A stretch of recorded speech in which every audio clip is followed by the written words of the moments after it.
Welcome back to the Wichita Toy Train Club YouTube channel. I'm Zachariah. And I'm Chris, and welcome to episode 2 of our new layout series.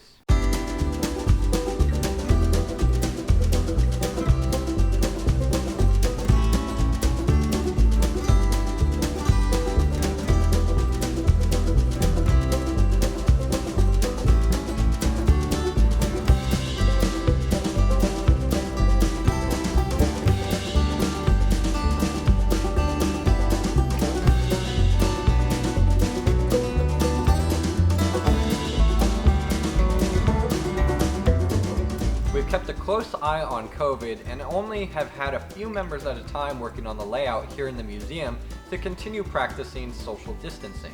After our last video, the old modular layout was removed and then the floor was prepped and painted. This was done before the new modular layout was put up so there would be no delays after the train show. While we still did have our train show, it did not go quite as planned.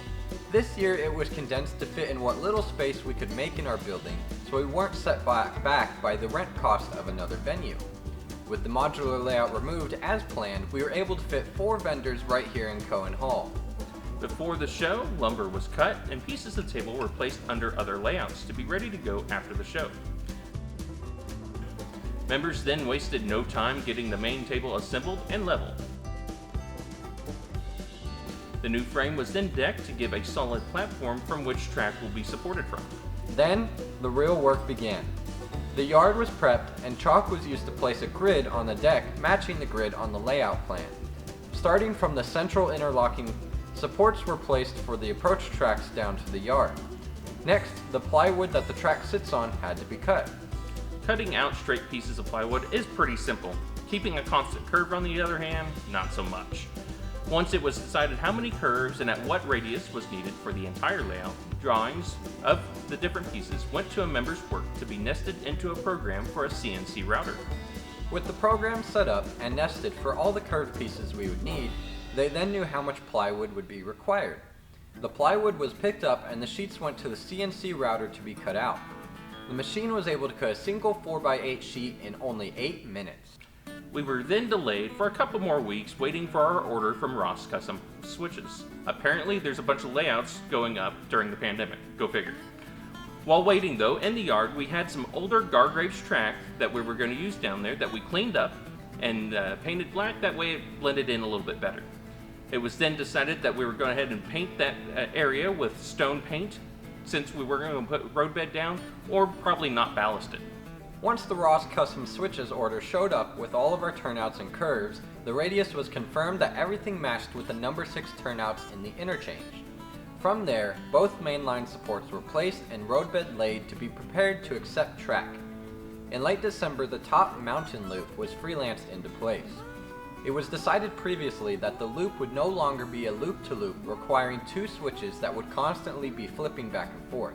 It is now a simple, completely independent loop. We have also now decided how to power the layout and how the operation of trains will work, with conventional TMCC Legacy, Line Chief, and DCS locomotives. The layout will be powered by 7 180-watt Lionel Powerhouse bricks and 3 360-watt Lionel Legacy Powermasters, with 1 standard Legacy Powermaster for the top loop. Each loop will be capable of 360 watts or 20 amps of power on the track. The yard and approach tracks will also have an independent 360-watt Powermaster, as well as being able to steal power from the main lines to allow easy transitions for conventional locomotives from the yard to the main line. Each yard lead and approach will be able to turn on and off as needed. Zach is also working on being able to add the DCS watchdog signal to the track leads, so if power has already been on in the yard, any waiting Proto 2 or Proto 3 engines will stay silent when power is applied via toggle switches. All of the Ross turnouts are equipped with the Z-Stuff DZ2500 switch machine.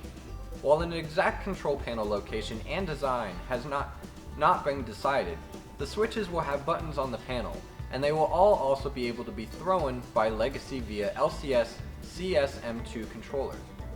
For DCS, we have 1 TIU that all 4 channels will be hooked up to each power district in passive mode. There are a few advantages to passive mode. In our case, the biggest one is being able to put the full 20 amps max on the track Each TIU is limited to 10 amps in active mode. Another advantage is that the current no longer must pass through the TIU, putting stress on the components in the TIU and eliminates the risk of the banana connector nuts getting loose and melting the case. Chris has experience. We are now running trains and testing the track to ensure that everything operates smoothly. Very soon, electrical drops will be made and locations for the command bases and switches will be decided. If you have any questions on how or why we did something, let us know in the comments below and we'll try to get them answered in the next update video. Or send us an email to youtube@wichitatoytrainclub.org.